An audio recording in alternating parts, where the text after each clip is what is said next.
Bonjour mes bien-aimés, bonjour frères et sœurs. Soyez tous bénis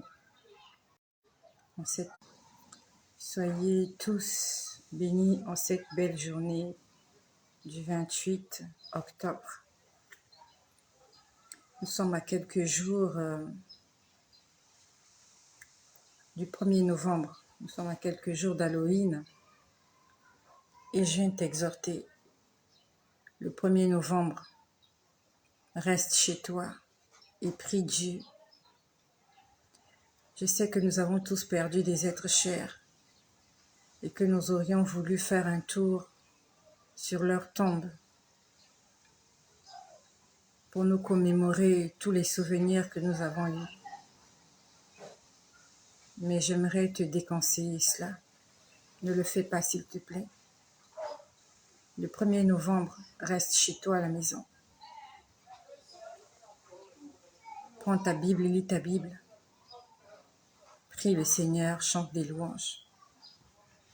Nous sommes aujourd'hui le vendredi 28 octobre. Et je viens rendre grâce au Seigneur pour cette journée parce qu'il a permis que je sois encore en vie. Je dis merci au Seigneur pour ta vie. Bonsoir à ma sœur Marie-France Marotta. Bonsoir à toutes les personnes qui ont l'habitude de se connecter, qui sont fidèles à Jésus-Christ et qui, par le moyen de cette chaîne, nous rapprochent de Jésus-Christ tous les jours. Bonsoir à Yolène Jean-Louis, à Suzanne Monin. Soyez bénis au nom de Jésus. Je pense à mon frère Rufin Patnelli. Je pense à Romanos Barreau. Je pense à Rayon du Soleil. Ça fait un moment que je ne vois plus Rayon du Soleil. Je ne sais pas qu'est-ce qui se passe. Rayon du Soleil, Marcel de Leslie, Pazé, Marie-France Marotta. Voilà qui est là déjà. Vous êtes nombreux, vous êtes nombreuses. Solange Edimo, Gladys Manga, Gaël Mondengue. Soyez tous bénis au nom de Jésus. Je vois Saint-Clair Ndela qui est là. Je pense à Delquin Marius pour qui nous avons prié hier. Madly Désiré, bien sûr. Soyez bénis au nom de Jésus-Christ. Je vois Chantal CP. Je pense à Sophie Issé, Mamie Kancha. Vous êtes nombreux, vous êtes nombreuses. Que le nom de Jésus-Christ soit glorifié dans vos vies. Par ce partage, j'aimerais dire quelque chose que j'ai vécu et j'aimerais aussi témoigner de ce que le Seigneur fait au moyen de cette chaîne. Nous avons tous des projets et Dieu aussi, il a des projets pour nous. Bonsoir à Inès, bonsoir à Marie Aboumo. Soyez bénis. Bonsoir à Françoise. Soyez tous bénis au nom de Jésus. Avant de faire quelque chose, je viens t'exhorter de passer du temps dans la prière. Prie, Dieu te répondra. Il y a de cela quelque temps, il y a une sœur qui m'avait contactée. Je crois ça fait un moment déjà qu'elle m'avait contactée et elle m'a répondu. Je n'ai lu que son message hier. C'est notre sœur Souria Gervaise. Oui, Souria Gervaise. Elle ne s'est pas encore manifestée, je ne sais pas si elle est là. Donc, je crois que c'était cette année, je ne sais plus c'était quand. Elle m'avait envoyé un sujet de prière. Je ne sais vraiment plus quand c'était. Elle m'avait dit qu'elle voulait déménager. Apparemment, si j'ai bien compris, je crois qu'elle habite dans un immeuble et elle voulait occuper l'appartement d'une autre dame, je crois, qui devait déménager. Quelque chose comme ça.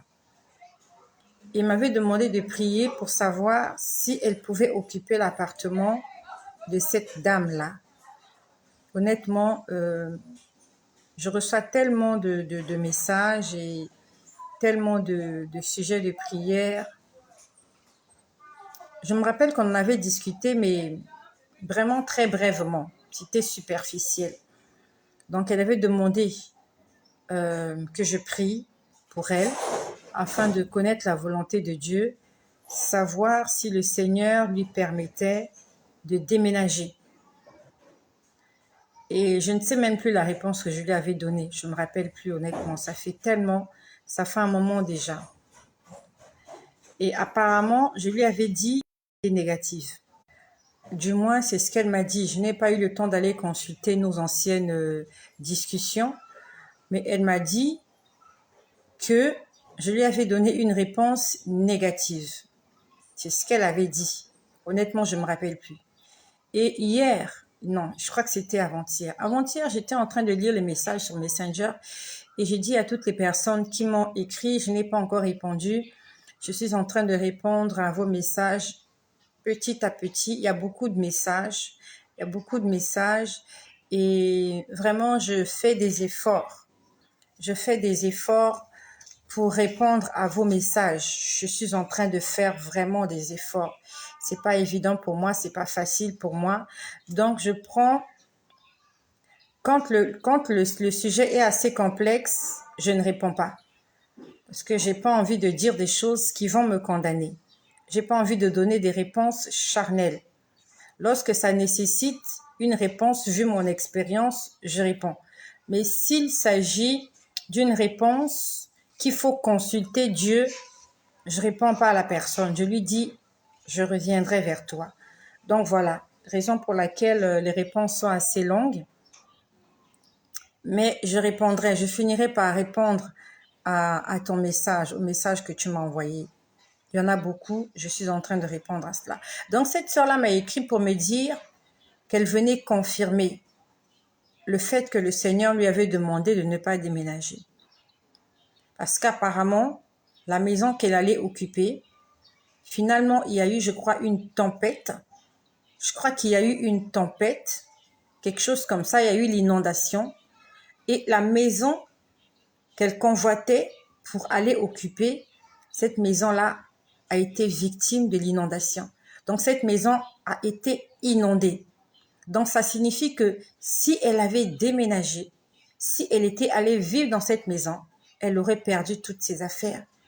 Parce que finalement, je crois qu'il y a eu, je sais pas si c'est la rivière ou quelque chose comme ça qui a débordé et cette maison-là a été inondée. Donc, par ce témoignage, je viens confirmer que Dieu nous répond. Je viens confirmer par ce témoignage que Dieu nous répond. Parce qu'elle m'avait dit qu'elle aussi, elle avait prié et que Dieu lui avait dit non et qu'elle voulait avoir la confirmation. Donc, j'aimerais te dire, je sais qu'on a des projets.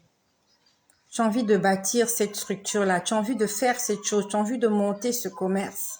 Peut-être que tu cours derrière le temps, tu as peur que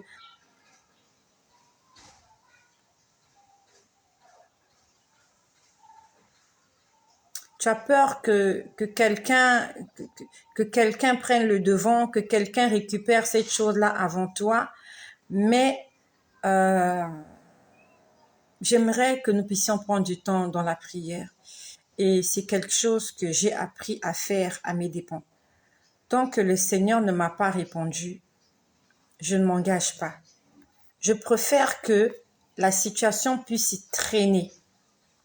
Je préfère prendre du temps, ne pas m'investir, que de m'investir et de regretter.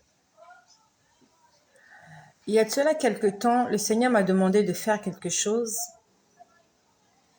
C'était vraiment lorsque j'étais en train de perdre mon emploi, on va dire à quelques semaines. Il m'a montré un endroit, un espace, afin que je puisse l'exploiter. Et il est venu me le confirmer à plusieurs reprises. Il m'a confirmé. Il voulait que je puisse exploiter cet endroit-là. J'avais déjà donné la caution. Et j'ai contacté des entrepreneurs, voilà, des gens qui construisent des bâtiments. Sauf que ils m'ont fait un devis qui est pour moi exorbitant, voilà. Mais c'est le Seigneur qui m'a demandé de faire cela. Lorsque le Seigneur m'a demandé de le faire, je ne voyais pas l'ampleur de la chose. Je me disais que ça n'allait pas me coûter beaucoup d'argent.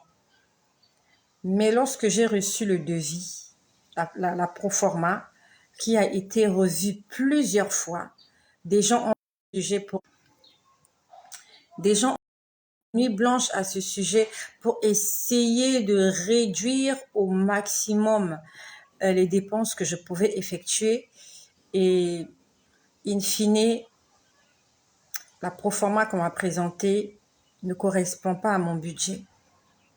Et ça m'a dérangé. Ça m'a dérangé et non, c'était pas hier, avant-hier. Avant-hier, j'ai discuté avec mes partenaires pour construire ce bâtiment, bien sûr.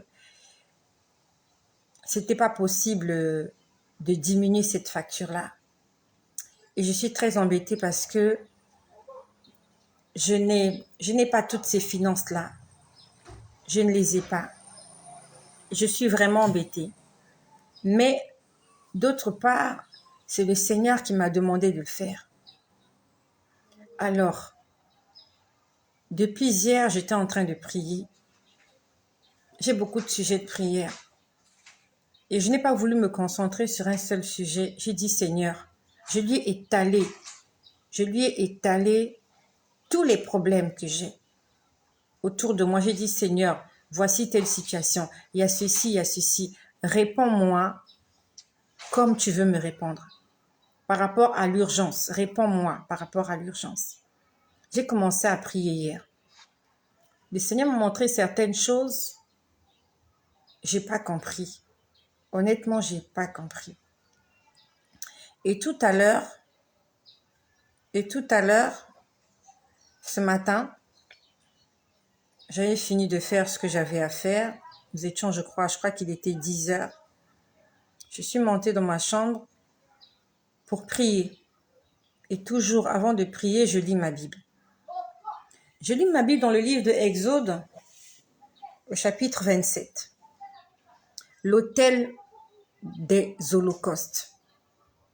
Moïse est en train de construire, Dieu est en train de lui demander de construire le tabernacle.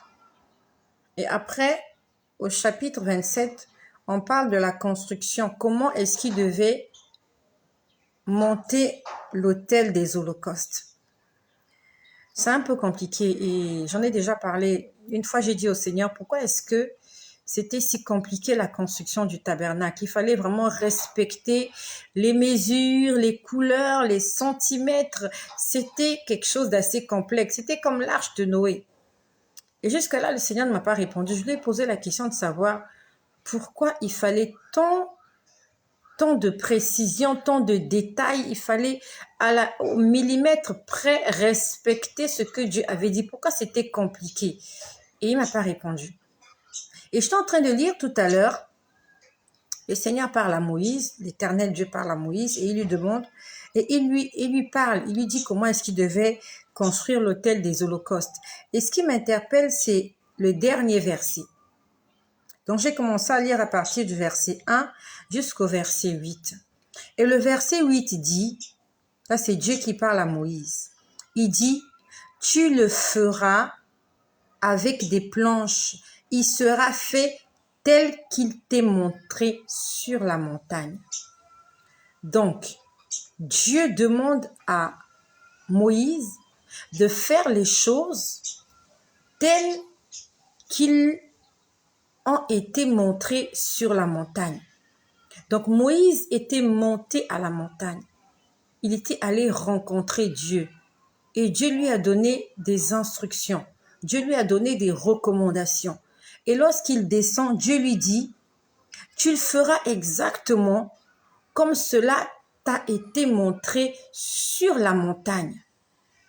Ça veut dire que lorsqu'on va sur la montagne, Dieu nous parle. Dieu nous montre des choses. Dieu nous dit des choses. Et lorsque nous descendons de la montagne, nous devons faire exactement comme Dieu l'a dit ou comme Dieu l'a montré. Mais nous sommes plusieurs, on ne va même pas sur la montagne. C'est où la montagne? La montagne, c'est là où tu rencontres Dieu. Lorsqu'on lit l'histoire des enfants d'Israël, lorsqu'ils sont sortis d'Égypte, Dieu a demandé à Moïse de les amener au pied de la montagne, parce que c'est là qu'ils devaient rencontrer Dieu. Lorsqu'ils étaient en Égypte, ils ont juste vu la main de Dieu. Ils ont juste vu puissance de Dieu. En sortant d'Égypte, ils ont vu la gloire, ils ont vu la main de Dieu, ils ont vu la puissance de Dieu. Mais ils n'avaient pas encore fait une rencontre avec Dieu. Dieu voulait rencontrer son peuple et ça ne se passe pas n'importe où. Ça s'est passé sur la montagne. Nous connaissons l'histoire, lorsque Dieu parlait sur la montagne, on dit que la montagne tremblait. Il y avait des éclairs, il y avait des tonnerres, il y avait du feu et le peuple n'a pas pu supporter. Ils ont dit à Moïse, toi-même va écouter ce que Dieu a à dire et viens nous répéter et nous ferons tout ce qu'il dira. La montagne, c'est quand tu entres dans ta chambre, quand tu vas dans la chambre haute, comme les disciples. Ils ont été remplis du Saint-Esprit, c'était sur la chambre haute, dans la chambre haute. Ça veut dire que tu t'éloignes du monde. Tu vas à une certaine hauteur, à une certaine altitude et ça se passe en esprit. Tu vas sur la montagne, tu vas dans la chambre haute. Tu fermes ta porte, tu éteins ton téléphone, tu coupes tout contact avec le monde extérieur. À ce moment-là, tu parles avec Dieu.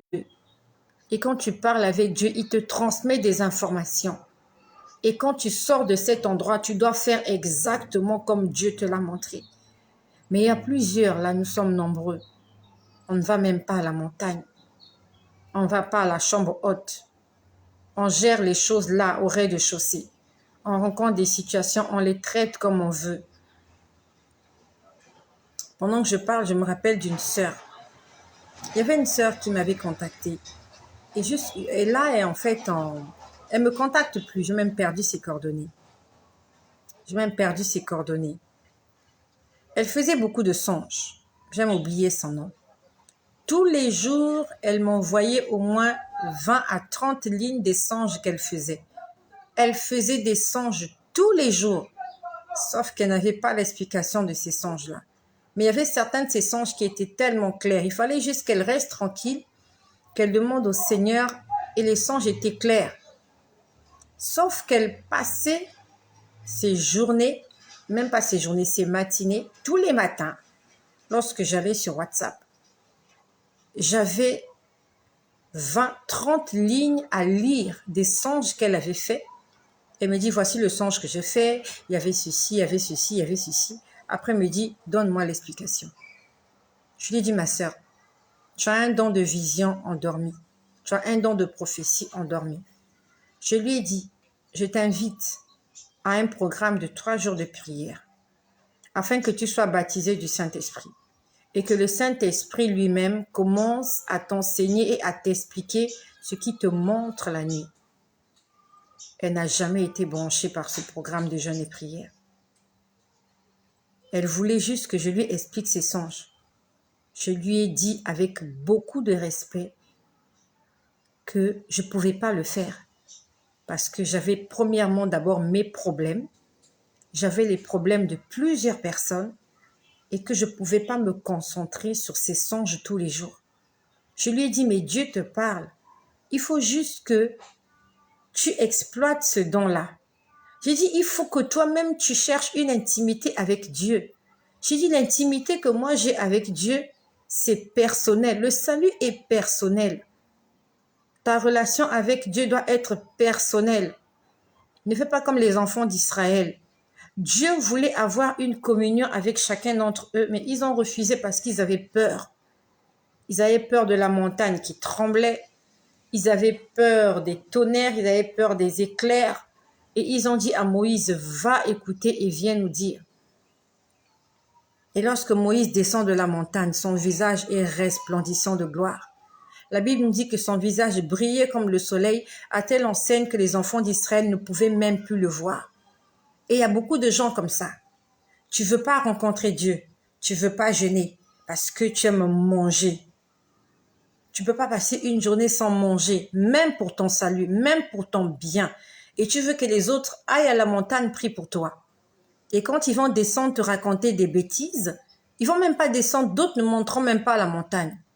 Ils vont te raconter des bêtises, ils vont t'escroquer, ils vont abuser de ta personne et après, tu vas te plaindre. Là, tu fais des songes. Nous sommes nombreux là, tu fais des songes. Dieu te montre des choses la nuit. Et le matin, tu te réveilles, au lieu de prier, de chercher la volonté de Dieu, demande à Dieu de te le confirmer. Tu préfères courir derrière le bureau du pasteur. Je n'ai pas dit que c'est mauvais de consulter le pasteur, mais il faut que tu saches que le pasteur, c'est quelqu'un qui est très chargé. Et le pasteur, c'est quelqu'un qui est beaucoup attaqué. Le pasteur, la journée, il prie pour toi. La nuit, il ne dort pas parce qu'il a des combats. Et si vous êtes 15, 20, 50 à consulter le pasteur, je suis désolée, le pasteur ne va pas te satisfaire. À un moment donné, il faut que tu prennes ta vie en main. Moi aussi, au départ, quand j'ai commencé ce ministère, j'étais accrochée à mon pasteur. Pour les personnes qui ont commencé à prier pour moi, lorsqu'on a commencé à faire des jeûnes de 3 jours, il y a beaucoup de gens là, Marcel de Leslie, Madly Désiré, Rayon du Soleil, il y a beaucoup de gens. Lorsqu'on a commencé, on priait avec le pasteur, avec mon pasteur. J'allais dans son bureau, on passait des appels WhatsApp, on priait. Et ma sœur Abondancia, qui est, je crois, qui est en Tunisie ou au Maroc, il y a beaucoup de gens. Mais après, j'avais du mal parce que la demande était forte. Des gens avaient des sujets de prière, le pasteur était occupé, il fallait que je prenne une décision. Souvent, j'allais voir le pasteur, il me dit, je suis en déplacement, je voyage la semaine prochaine, mais je ne peux pas faire attendre les gens. Raison pour laquelle le Seigneur m'a dit, adopte ce système de 3 jours de jeûne et de prière afin que je parle à chacun d'entre vous. Le pasteur peut être indisponible, le pasteur peut être occupé et tu vas attendre le pasteur. Il faut que tu prennes toi-même les choses en main et c'est ce que j'ai fait. Le Seigneur m'a dit, il t'a déjà montré comment il faut faire. C'est comme avec Élie et Élisée. Élisée a été le disciple d'Élie, mais quand Élie est parti, il fallait qu'Élisée se débrouille seul. Jésus est resté 3 ans à former les disciples. Et à un moment donné, Jésus est monté au ciel, il est parti. Les disciples devaient se débrouiller. Donc à un moment donné, lorsque tu as reçu un enseignement, tu as été coaché, il faut que tu prennes les choses en main, il faut que tu te débrouilles toi-même. Tu ne vas pas continuer à dépendre de quelqu'un. Tu perds du temps. Donc, bien aimé, ce n'est pas la peine d'attendre que je réponde à ton problème, à ton message. Je ne suis pas Dieu. Et c'est comme je vous ai dit, j'ai beaucoup de messages. Peut-être que je vais te répondre dans 1 mois, dans 2 mois. En attendant, entre dans ta chambre. Va prier ton Dieu. Fais comme Moïse. Va à la montagne. Dieu te répondra. Notre sœur, la Souria Gervaise, elle m'a dit qu'il y a eu une inondation. Ça veut dire que si elle n'avait pas entendu la voix de Dieu, si elle n'avait pas eu le temps de prier, de demander la volonté de Dieu aujourd'hui, elle aurait regretté. Et nous sommes nombreux comme ça. Nous nous sommes lancés dans des entreprises, nous sommes en train de regretter. Nous nous sommes lancés dans des projets, nous sommes lancés dans des mariages. On s'est marié avec les mauvaises personnes parce qu'on n'a pas eu le temps de consulter Dieu. On était pressés. On a regardé l'heure. On avait déjà 30 ans. On avait déjà 40 ans. On avait 25 ans. On court derrière le temps. Je ne suis pas mariée. Je n'ai pas d'enfant. Et je saute sur les bras du premier venu. Et nous sommes nombreuses là. Aujourd'hui, tu regrettes. Si je savais. Tu es en train de regretter. Mais c'est trop tard. On ne peut pas mettre une pause. La vie, on ne le travaille pas sur un brouillon. Tous les jours, c'est au propre. Le brouillon, c'est la nuit. La nuit, va consulter ton Dieu.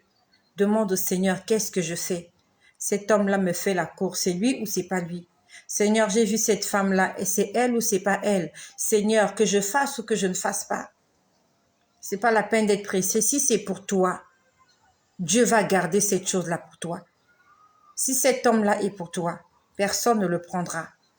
Et même si quelqu'un le prend, Dieu va tout faire pour qu'il te le revienne. Si cette femme-là est pour toi, n'aie pas peur. Dieu va la garder pour toi. Si ce poste-là est pour toi, n'aie pas peur.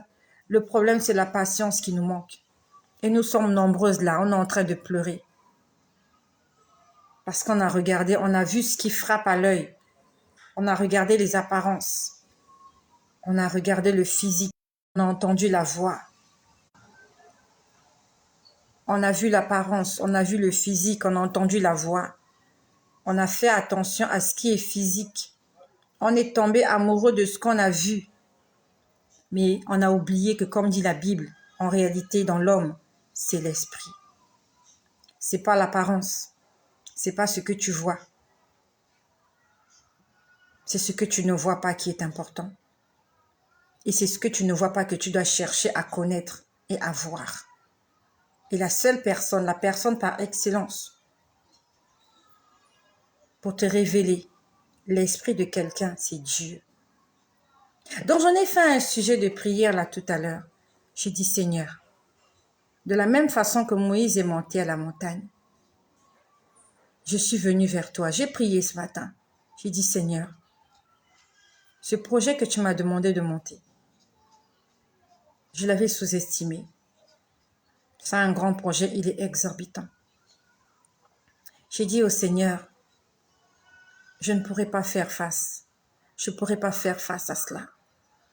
À la limite, si je me lance là-dedans, je vais hypothéquer toutes mes économies. Quand je dis toutes mes économies vont passer. J'ai dit, Seigneur, dis-moi ce qu'il faut faire. Je le fais ou je ne le fais pas. Je le fais ou je ne le fais pas. J'ai déjà donné une caution. J'ai déjà investi un peu d'argent. J'ai déjà investi un peu d'argent. J'ai dit, Seigneur, dis-moi quelque chose. Et le Seigneur m'a répondu. Le Seigneur m'a répondu. Hier, il m'avait déjà répondu, mais c'était pas clair. Aujourd'hui, c'était très clair. Le Seigneur m'a dit, fais-le. Mais j'ai peur. Je suis honnête, j'ai peur. Parce que je vais hypothéquer toutes mes économies. Ça veut dire que je vais partir de zéro. J'ai dit, Seigneur, mais je vais partir de zéro. C'est comme si jusque-là, j'ai travaillé pour rien. Parce que si ça ne marche pas, je serai nue comme un verre. J'ai dit, Seigneur, j'ai besoin d'aide. Je ne sais pas comment ça va se passer. J'ai dit, je ne sais pas comment ça va se passer. Tu me demandes de faire cette chose-là. Et tout mon argent va y passer.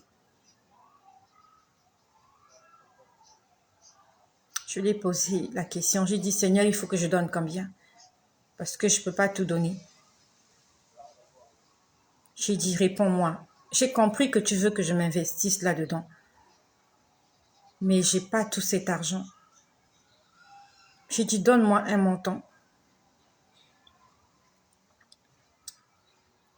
Je lui fais confiance. Les choses ne vont pas comme j'aimerais qu'elles aillent. Et il me demande de faire certaines choses. Et j'étais en train de lui dire, Seigneur, tu m'as demandé de faire des choses. Je les ai faites et ça n'a pas marché comme j'attendais. J'ai demandé de m'aider. Je lui ai demandé de m'aider. Il m'a fait comprendre clairement que derrière ce que je vais faire, il y aura du fruit. Le fruit est déjà là, mais il n'est pas encore mûr.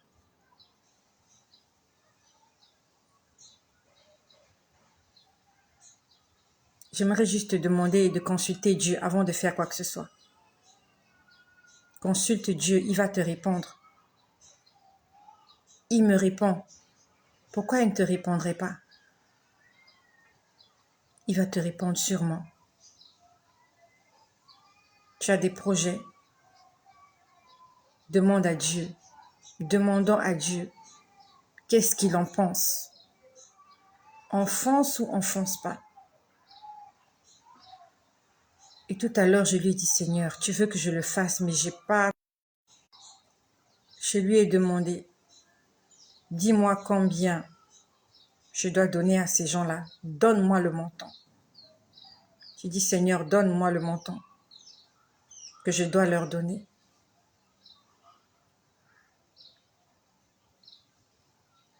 Le Seigneur est en train de me faire passer par quelque chose que je n'avais jamais imaginé. Cette année 2022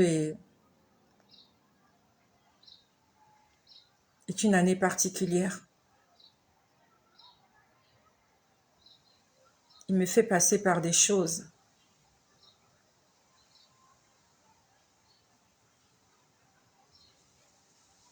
Je ne connais pas le lendemain. Il m'a juste dit qu'il va s'occuper de moi. C'est ce qu'il m'a dit. Hier, il m'a dit, s'il te plaît. Il me l'a dit 2 fois. Il m'a dit, s'il te plaît, arrête de pleurer. J'aimerais arrêter de pleurer.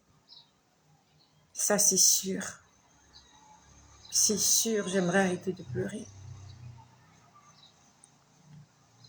Et il sait combien j'ai besoin de son aide parce que je ne compte sur personne d'autre. Je ne compte sur personne d'autre. Je n'ai plus de père. Je n'ai plus de mère. Même les miens les plus proches m'ont déçu. Il est mon seul ami. Je suis réconfortée quand je viens dans ma chambre, quand je prends ma Bible, quand je lis et quand je me mets à prier. Ce sont les meilleurs moments de ma journée. Parce que je sais que je parle à Dieu. En dehors de ça, je parle aux hommes et les hommes sont ce qu'ils sont. Mais quand je parle à Dieu, je suis rassurée. Il y a de cela quelques nuits, je ne sais plus si c'était cette semaine ou la semaine dernière, j'étais en train de chanter un cantique. Et pendant que je chantais ce cantique, il y a quelqu'un qui a parlé dans le cantique. La personne a changé les paroles du cantique. J'étais assise sur mon lit. Je ne sais plus si j'étais en train de chanter avec la guitare ou pas. Je ne me rappelle plus, mais je sais qu'il faisait nuit. Je sais qu'il faisait nuit. Et j'étais en train de chanter. Mon seul ami, c'est toi. Toujours mon cœur te chantera. Car tu me délivres et chaque fois que je pleure, je m'appuie sur toi. Je m'appuie sur toi. Et dans ma détresse, le Seigneur me rend forte. C'est ce que la chanson disait. Mais lorsque moi j'étais en train de chanter, la partie où on dit « Et dans ma détresse, le Seigneur me rend forte », ma bouche était en train de dire « Et dans ma détresse, le Seigneur me rend forte ». Mais il y a quelqu'un à côté de moi qui chantait le même cantique, mais qui avait changé les paroles. La personne disait « Et dans ma prière, le Seigneur me rend fort. » Quand j'ai entendu, je me suis arrêtée. J'ai dit « Mais j'ai pas dit ma prière. C'est dans ma détresse, c'est dans ma tristesse. » Mais la personne qui était à mes côtés, que je n'ai pas vue, a dit « Et dans ma prière, c'est ce que la personne a dit. « Et dans ma prière, le Seigneur me rend forte. » Donc c'est comme s'il y a quelqu'un qui me disait n'arrête pas de prier. Continue de prier. Et c'est quoi prier? Prier, c'est avoir un dialogue avec Dieu. C'est parler à Dieu, lui dire des choses, même si elles sont tristes, même si elles sont déprimantes, comme moi. Même si tu as envie de pleurer, pleure dans la présence du Seigneur. Crie, lamente-toi dans la présence du Seigneur. Ça s'est passé, je crois que c'était la semaine dernière. Parce que nous sommes vendredi aujourd'hui. Je crois que c'était la semaine dernière.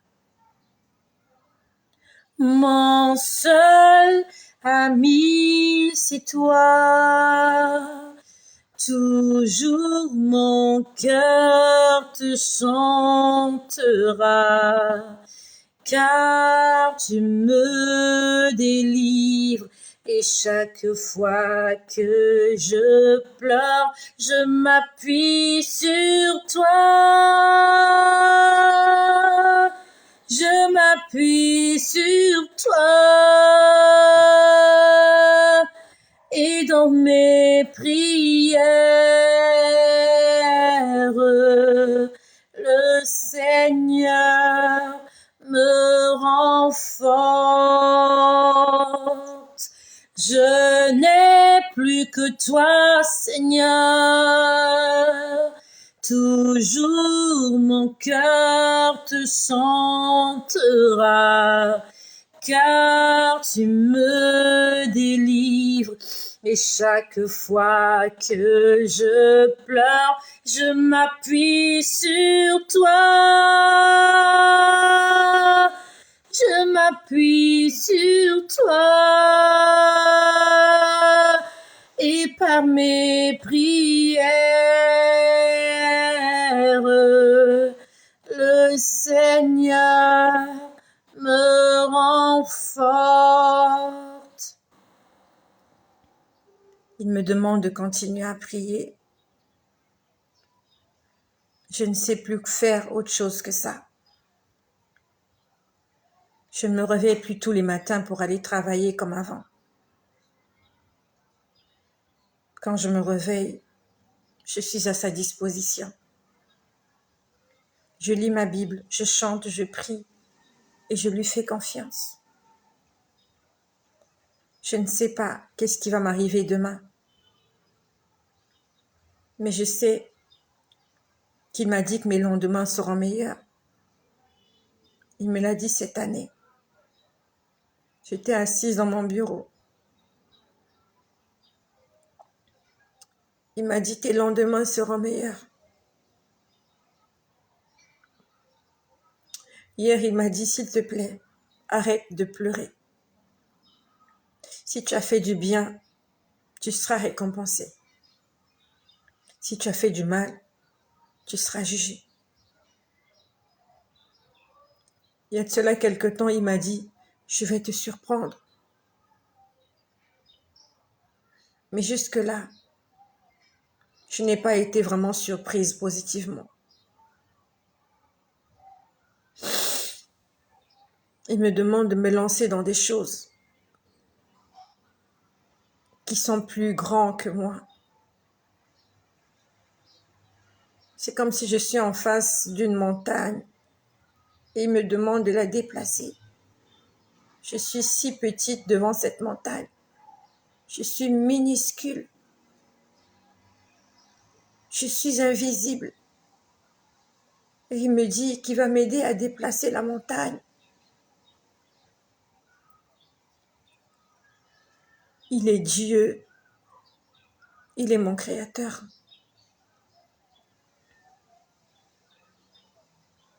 C'est en lui que je fais confiance. Les personnes qui m'ont mise au monde m'ont abandonnée. La femme qui m'a mise au monde est sur cette terre. Et je ne sais pas à qui d'autre m'appuyer. Je ne sais pas. Si je m'appuie sur quelqu'un, la personne va mourir et je vais encore me retrouver toute seule. Je ne veux plus m'appuyer sur quelqu'un. Je ne veux plus continuer à faire confiance à quelqu'un. De peur que cette personne-là me soit arrachée et que je me retrouve à nouveau toute seule. Je vais lui faire confiance. Je n'ai que lui. Il n'y a que lui. Je m'accroche à lui. Je n'ai personne d'autre. Je n'ai pas de père, je n'ai pas de mère. Je n'ai pas de frère, je n'ai pas de sœur, je n'ai personne en qui compter. Je n'ai que Jésus. Il voulait que je dépende entièrement de lui. Et là, je dépends entièrement de Jésus. Si le Seigneur ne se lève pas pour moi, je serai à la merci de mes ennemis. Il y a de cela quelque temps, c'était cette semaine, pendant que j'étais en train de prier. Pendant que j'ai prié, j'ai vu une route. C'était pas une très grande route. Et sur cette route, je vois une femme qui me ressemble. Ça s'est passé cette semaine. Je vois une femme qui avait mon visage. Et elle avait porté une de mes robes. J'ai une robe rouge-blanc. Et cette femme avait porté la même robe, la mienne.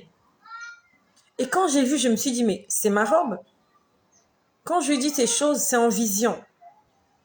Je le vois comme ça, comme sur un écran. J'ai dit, mais cette robe, c'est la mienne.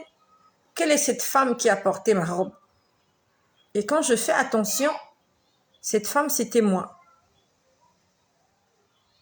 Je me suis vue en train de rouler sur une bicyclette, pas un vélo. On va dire une bicyclette moteur, vélo moteur, voilà. Je me vois en train de rouler sur un vélo moteur. Je ne voyais pas la scène de derrière, mais je voyais la scène de devant. Donc, je me voyais venir sur cette route. J'étais sur une moto, vélo moteur, avec un moteur pour accélérer. Sauf que j'étais pas stable sur cette moto. Vous voyez, c'est comme lorsque quelqu'un ne maîtrise, lorsque vous voyez quelqu'un qui apprend à pédaler. Quand vous voyez quelqu'un qui apprend à faire du vélo, vous sentez qu'il n'est pas stable, il bouge un peu. Il bouge un peu.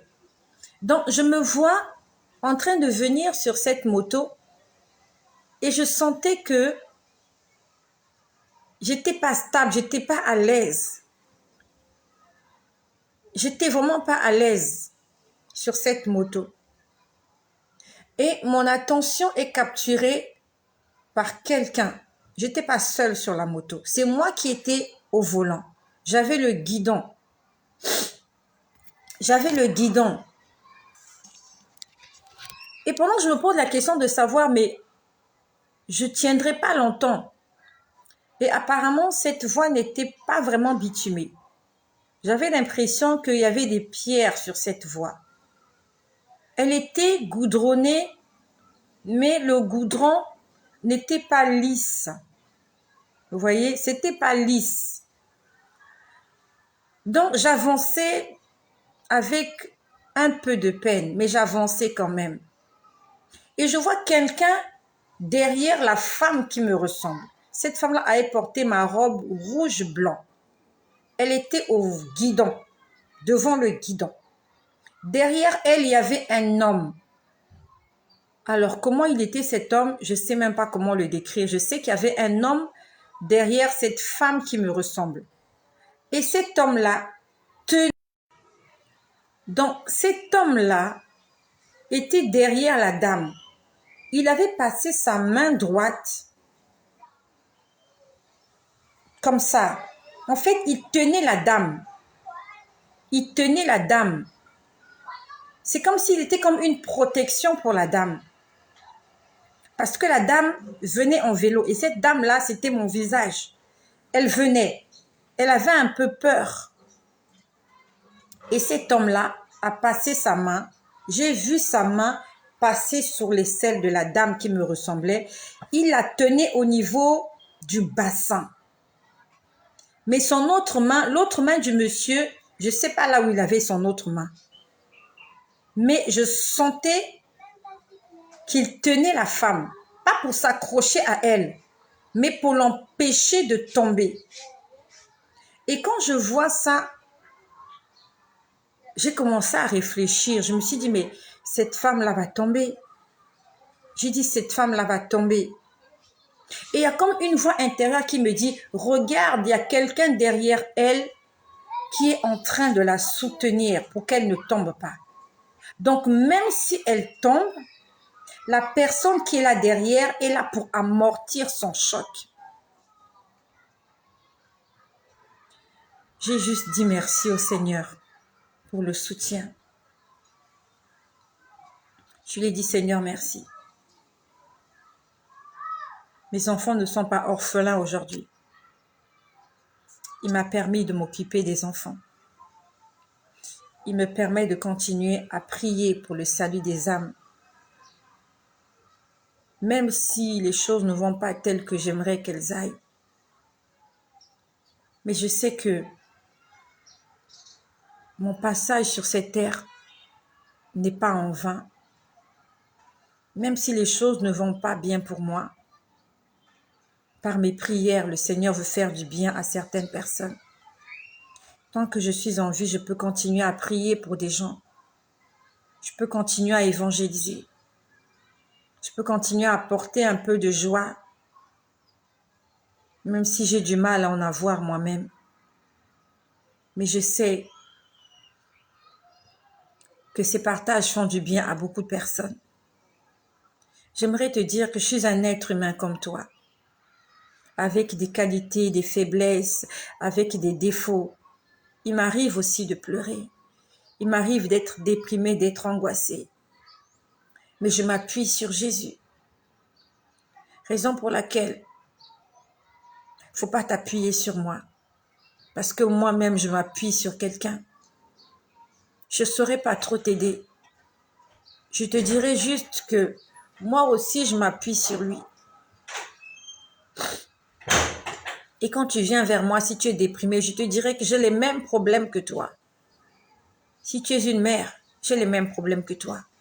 Je prie pour mes enfants. Je passe des nuits blanches. Si tu es trompé par ton mari, j'ai les mêmes problèmes que toi. Si tu es au chômage, j'ai les mêmes problèmes que toi.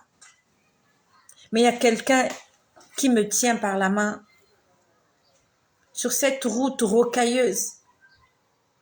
Peut-être que je vais tomber. Je n'ai jamais fait de moto. Je sais faire du vélo.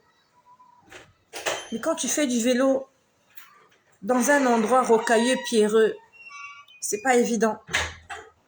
Et je n'avais pas de casque de sécurité, je n'avais aucune protection et j'étais là, j'avançais, je sentais qu'il y avait des pierres, mais il y avait quelqu'un qui me tenait par derrière. Je lui ai juste dit merci. Comme les disciples d'Emmaüs.